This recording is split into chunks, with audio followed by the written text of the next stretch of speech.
Don't settle for bad socks. Get comfort and grip at an affordable price with Pure Grip Socks Pro. Choose from 18 different colors at puregripsocks.com. Phantom GX1 or Phantom GX2? What are the differences, and should you upgrade to the latest model? Let's talk about that. Pricing at one point was lower on the original Phantom GX. However, over the last couple of months, Nike have sneakily increased the price by $10. So the GX Low Elite, as an example, used to retail for $250. However, more recent colorways, it's been bumped up to $260. And the same goes for the mid-cut model. These used to retail for $275. However, more recent colorways now cost $285. Where the GX2 just carries on where the original left off, aside from the special edition launch colorway that I have right here, which did have a $20 premium. If you go for a normal GX2 Elite, it's going to run you $260. And the same goes for the mid-cut variation, which is technically not a GX. This is the Luna 2 Elite. However, if you want the mid-cut model, it's going to run you $285. All of which, by the way, you can get below their normal retail prices by way of some exclusive SR4U coupon codes via the links down below. When it comes to touch, the highlight of the original GX was the introduction of the grip knit upper, which is basically their signature fly knit material with a grippy texture to the yarn itself, really giving this soft silicone grippy feel across the entire upper, or at least in this particular case, everything that you see here in red. That has more or less not changed with the latest generation. It's still grip knit. However, this time around, they added a little bit more in the way of 3D texturing, which would more or less be the Phantom Luna element from the original Luna that has made its way onto the new generation of Nike Phantom. Does this texturing actually do anything in terms of improving touch on the ball? In my opinion, no. I wouldn't say that there's any more or less grip when you're comparing these two versions of the Phantom GX. The only thing that I'll note is that the new GX2 or Luna 2, depending on which version you go for, does feel a little bit softer and slightly more padded, where I would argue there is an improvement from the original to the latest model, but it's a very, very subtle difference. It's also worth noting that while Nike is maintaining a mid-cut version of the new Phantom, the lace cover option of the original GX on the mid-cut model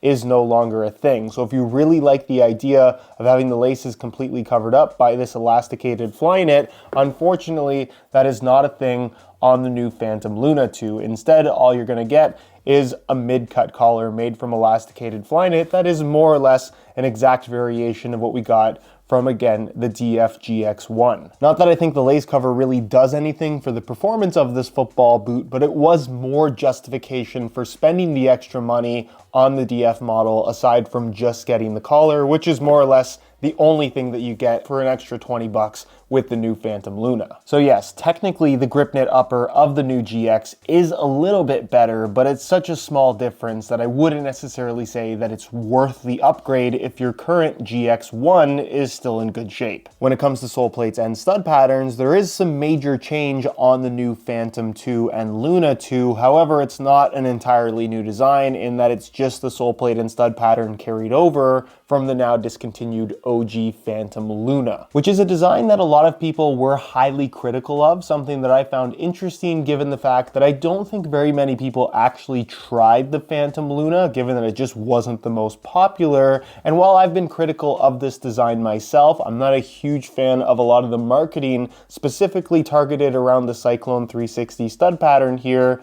but as an overall feel and performance element to a pair of football boots, I don't necessarily think what's here is bad. With the sole plate itself, despite being pretty well identical looking to the original Phantom Luna, because the upper is so much softer this time around, it does feel a little bit more natural in terms of how it bends. Better on this boot than it did on the original Luna, without question. And then of course you do have the stud pattern, which does utilize all bladed studs, with the focus being around this circle of 5 blades focused around the forefoot and toe box area. This is what they call their Cyclone 360 system that is supposed to prioritize rotational movements, making those a little bit easier, with the idea behind it not only being great overall traction, but a reduced risk of injury, in my experience. And of course, your experience might be different from mine. Field conditions also play a huge factor in this. I just don't think bladed studs in general make for great rotational movement. If that was the priority,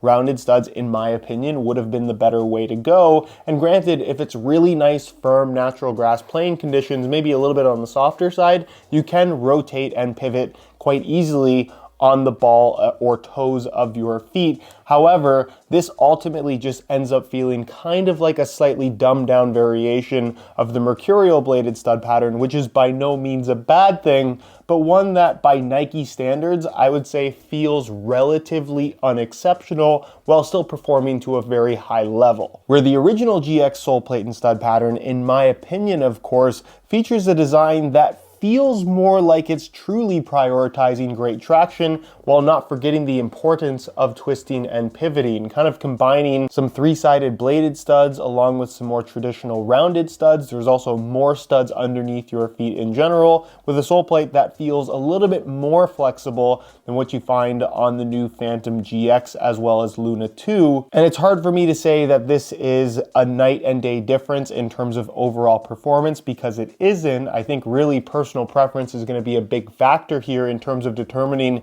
which of these two sole plates and stud patterns are the winner. However, I just prefer the feel of this layout. In a lot of ways, it's more traditional, it's more familiar, and in terms of just outright performance characteristics in pretty well every area, I just feel like this is that little bit better. So is the new sole plate and stud pattern a bit of a downgrade? Potentially, depending on preference and opinion, but I don't necessarily think the difference is so significant that you're gonna feel like this is terrible compared to the original. It is a bit of a shame that this didn't make it to the second generation though. When it comes to weight, the scale doesn't lie. GX1 versus GX2, which one is lighter? Both in the same size 9.5 US. We'll start off with the original, and you can see that they weigh in at a lightweight 7.3 ounces, the equivalent of 206 grams.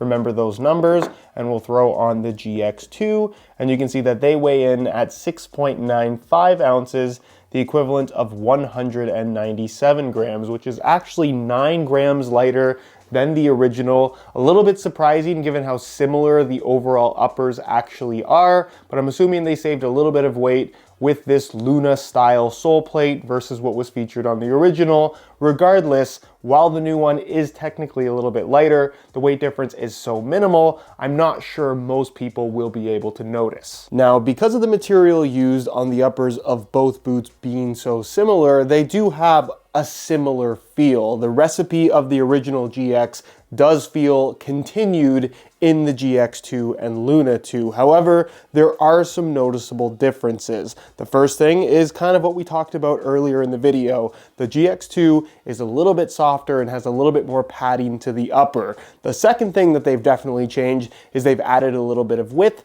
and they've added a little bit of volume, particularly through the forefoot and the midfoot area. And I'm not sure if this is down to the fact that the construction of the upper is slightly different because you don't have that hooded section on the low cut model, or obviously the slightly different construction of the mid cut version of the original GX. They've definitely gone back to kind of that classic one piece Flyknit upper that we've seen from Nike so many times. And I do think it overall does benefit the overall fit and comfort of the football boot, where as much as I think the original GX is a really comfortable product, I do find the GX2 to be that little bit more comfortable. So in terms of the fit and feel on feet, despite the shape of the boot really not changing that much, I do prefer what they've done with the new model. From a width perspective, like I mentioned, they have increased the width slightly. So if you fit in the GX1 but could have done with a little bit of extra width, you'll find the width of the GX2 pretty much perfect. It still does pinch in the toe box area, which is not really something that I am personally in love with, but again, a characteristic of the original that does make its way into the new model. And as far as sizing is concerned, I'm wearing both of these boots in my usual size 9.5 US, and the fit and the length is perfect. So if you are looking to get a pair for yourself, whether it's the GX1 or the GX2, I would strongly recommend going true to size. But given the choice between these two when it comes to overall comfort, I do prefer the newer model. So in conclusion, these are both excellent football boots. However, with every new model, the idea that's presented is that it's better than what we had before. And depending on personal preference, I would argue that this could be a step back from the original GX1, which was such a well-received product. On paper, I prefer the original GX simply because these two uppers are so similar to each other, and I just prefer the sole plate and stud pattern of the original versus their latest iteration. However, when it comes to actually playing in these football boots,